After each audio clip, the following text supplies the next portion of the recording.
I'm Emily, 33 years old, married for 8 years to a man named Ryan. We had what most people would call a stable marriage. Not perfect, no marriages, but solid enough. Ryan worked as an IT consultant, and I managed a small bakery from home. We had our ups and downs, but overall, things were steady, until one weekend changed everything. Ryan had this friend, Jason. They'd been close since college, practically brothers. Jason was that charming, funny type that everyone seemed to like. He'd come over for dinner, help Ryan fix things around the house, and sometimes hang out with me when Ryan was out. I never thought much of it. Jason was part of our little world. It all started one Friday evening. Ryan had to go out of town for a work seminar that would keep him away for 2 nights. I remember him giving me a quick kiss goodbye before leaving early in the morning. I wasn't worried, we trusted each other. Or at least, I thought we did. That evening, I got a text from Jason. "Hey, heard Ryan's out of town. You okay with me dropping by? I've got that new movie we were talking about last week." At first, I hesitated. It felt off. But Jason had been over plenty of times before, even when Ryan was away, and nothing weird had ever happened. So I said sure. He came by around 8 p.m., pizza in one hand, a bottle of wine in the other. He was casual, easygoing, like always. We sat on the couch, watched the movie, laughed about old stories Ryan had told, and it felt normal. But as the night went on, something shifted. Maybe it was the wine, or the way the room felt too quiet between laughs. At one point, Jason paused the movie and looked at me, really looked at me. "You know, he said softly, Ryan's a lucky guy. You're amazing." I smiled awkwardly, brushing it off. "Thanks, Jason. That's sweet of you." But his gaze lingered, not in a friendly way, but in a way that made my stomach tighten. I stood up to grab another drink just to break the tension. He followed me into the kitchen. As I reached for the glasses, I felt his hand brush against mine, a little too deliberately. I froze. The silence in that moment was louder than anything I'd ever felt before. "Jason," I said quietly, not turning around. "Don't." He laughed, a nervous, low chuckle. "Relax, I didn't mean anything by it." But his voice didn't sound like someone who didn't mean anything. I stepped away, my heart racing. I told him maybe it was time for him to go, that it was late. He apologized, said he'd had too much to drink, and left. I locked the door behind him and sat there in the kitchen, my hands shaking. I thought that was the end of it.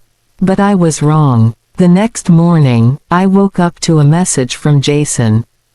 "Sorry about last night. I was out of line.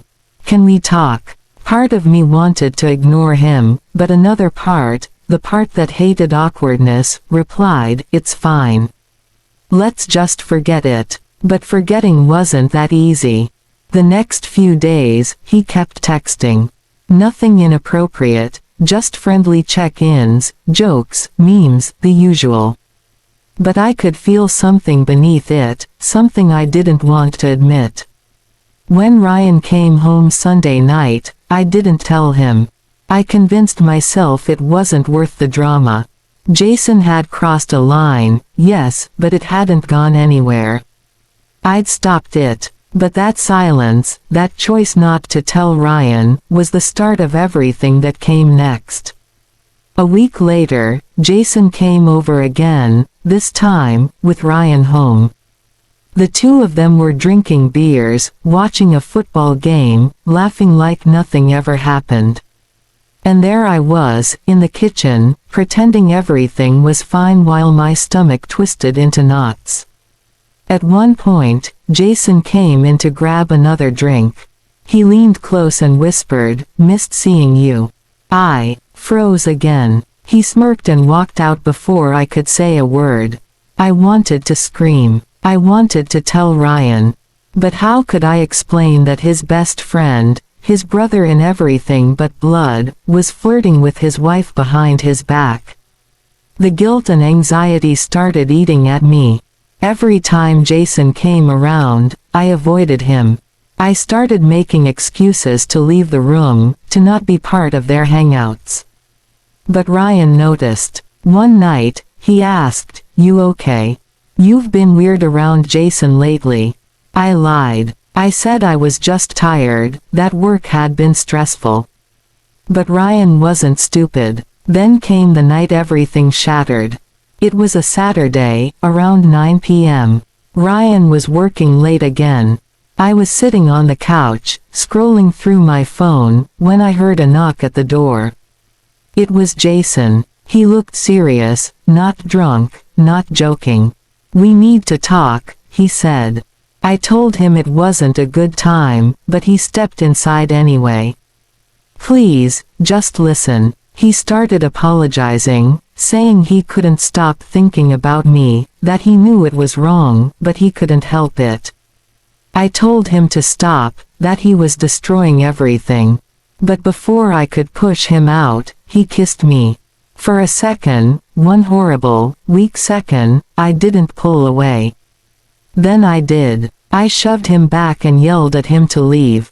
He looked at me with this mix of shame and frustration, then stormed out. I slammed the door, locked it, and slid down onto the floor, sobbing. And that's exactly how Ryan found me. He'd come home early. He'd seen Jason's car outside, and when he walked in, he caught the tail end of it, Jason leaving in anger and me crying on the floor. "What the hell happened?" he demanded. I couldn't lie anymore.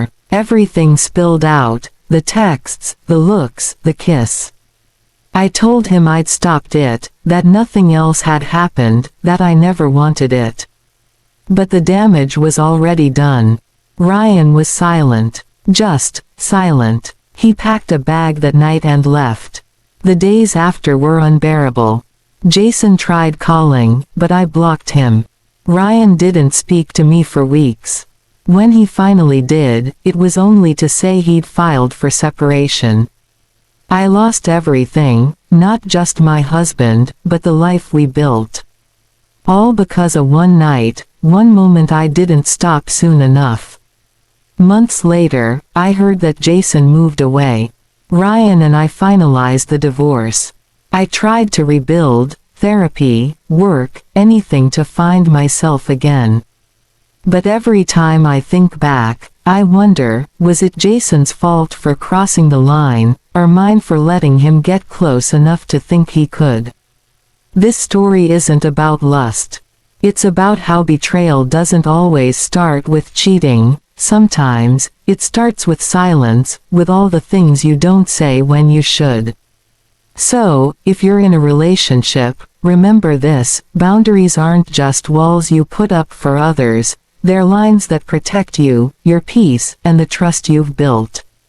Because once that trust is gone, no amount of apologies can rebuild it the same way again.